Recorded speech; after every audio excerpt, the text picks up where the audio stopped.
BMG და Tegeta Holding-ი წარმოგიდგენთ. BMG Autos. დავიწყოთ BMG Autos ამბების მოყოლა, რომელსაც თავი მოუყარა BMG-ს გუნდმა ბექაბაციკაძის ავტორობით და მისი ხელთუქმნელი ხელწერით. ამერიკული Tesla-ს გადაწყვეტილებით ტეხასის ქარხანაში მისი მოდელების Model Y-სა და Cybertruck-ის წარმოება დროებით შეჩერდა. კომპანიის რაპორტის თანახმად, ქალაქ ოსტინში მდებარე ქარხნის თანამშრომლებს წარმოების შეჩერებაზე Tesla-ს ცოტა ხნის წინ აცნობა და გზავნილის თანახმად წარმოება 30 ივნისს შეჩერდება და სავარაუდოდ ერთი კვირით.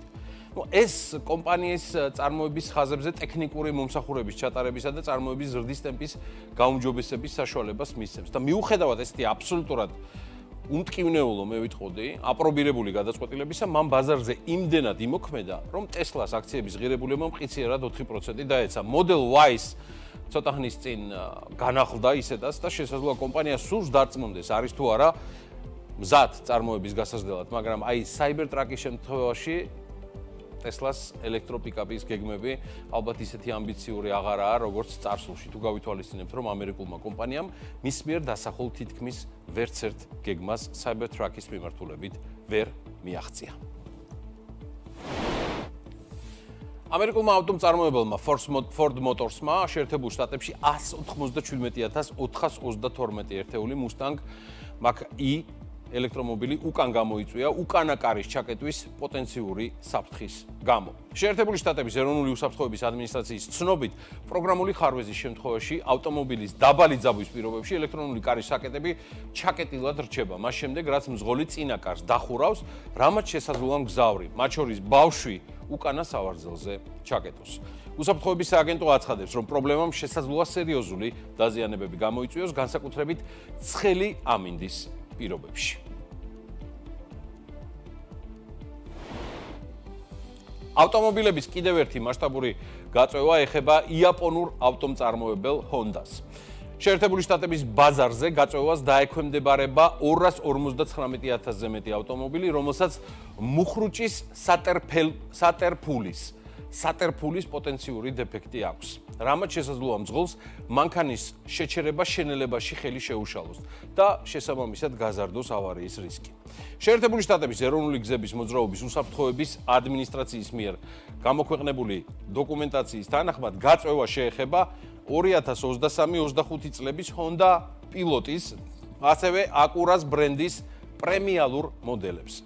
დეფექტის მიზეზი, როგორც გითხარით, მუხრუჭის სატერფულის ღერძის არასაკმარისად დამაგრებაა საწარმოო პროცესში და ადმინისტრაციის შეფასებით ამან შეიძლება გამოიწვიოს სატერფულის არასწორად გადანაცვლება, რის შედეგადაც მუხრუჭის უნებლიე ამოქმედება მოხდება. შესაბამისად, შეჯახების რისკები იზრდება. გაწევის ფარგლებში ავტორიზებული დილერები შეამოწმებენ ავტომობილებს და საჭიროების შემთხვევაში მუხრუჭის სატერფულის მოდულს Honda-ზე სრულიად უფასოდ ჩაანაცვლებენ. ახლა თუ რას ნიშნავს სატერფული, უпростоრად მუხრუჭის სატერფულის მოდული, ამაზე მიმართეთ ბექაბაციკაძეს და ჩემ მადლსაც მოისხავთ მისი მოკითხვით.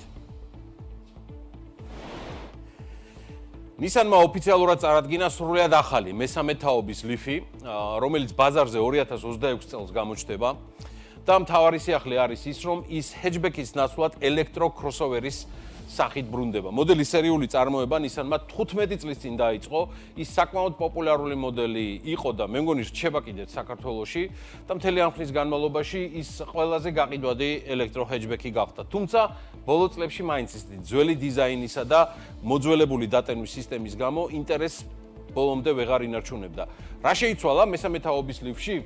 2026 წლის მოდელი მნიშვნელოვნად განსხვავდება წინა თაობისგან, უფრო ფართოა, თანამედროვე. ახალი ლიფის ხელმისაწვდომია 130 ან 160 კილოვატიანი ძრავით, 52 ან 75 საათიანი ბატარეებით და წინა თაობასთან შედარებით ახალმა მოდელებმა საგრძნობლად გაზარდეს სავალი დისტანციის დაფარვა.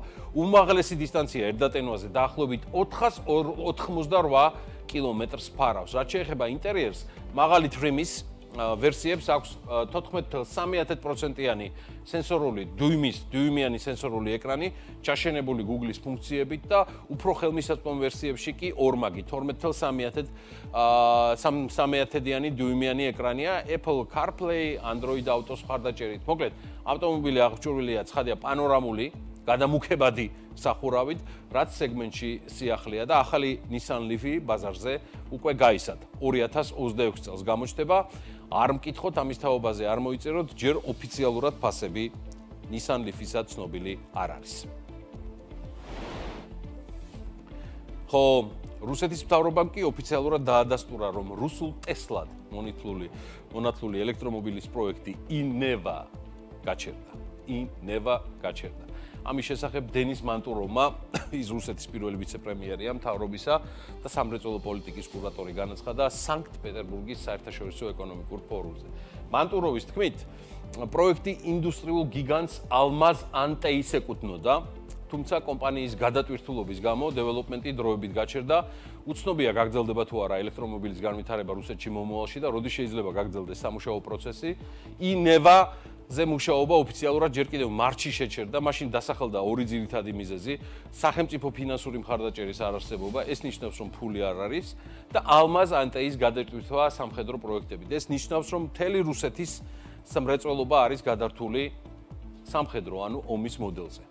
ან როდის იყო რუსებს კარგი სამოქალაქო ავტომობილები გამოსდიოდათ, მე პირადად ვერაფერს გეტყვით. მოკლედ, სულ ეს იყო მიმდინარე ავტოსიახლეები და რაც თქვენთვის წარმოვადგინეთ დღეს BMG-ს ავტოს რუბრიკაში. ვიდრე ჩtildeოეთით რუსული Tesla დამზადდება, მანამდე არაფერი გეტკინოთ ოჯახობებთან ერთად. და თქვენ ყველას გისურვებთ Lamborghini-ს შესაძენად საკმარის შემოსავლებს. ეს უფრო ახთენადია მერწმუნეთ. თვითონეთეს აგერ Tegeta-მ წამყვანი პრემიალური ბრენდი უკვე წარმოგვიდგინა და შოურუმიც გახსნა. BMG და Tegeta Holding-ი წარმოგიდგენთ. BMG Autos.